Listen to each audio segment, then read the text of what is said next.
na ubora wa hali ya juu. Anatoka Polisi Kenya all the way kutoka +254.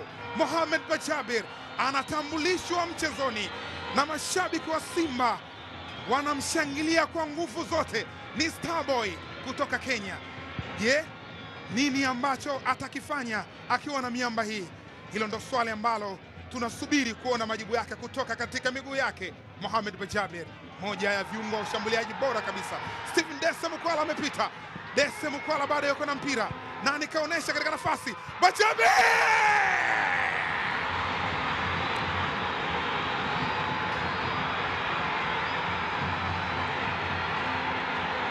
Karibu sana Tanzania, Mohamed Bajabir. Karibu sana +255 Mohamed Bajabir. Hao ni mashabiki wa Simba. Kuna utamu wa goli la Simba, alafu kuna utamu wa goli la Mohamed Bajabir. Ni Starboy, mpira wake wa kwanza anaweka kambani. Pengine hii ni rekodi kwa klabu ya Simba, ni rekodi labda katika historia ya kandanda ulimwenguni kote. Mchezaji mpya kwenye klabu, mchezo wake wa kwanza mpira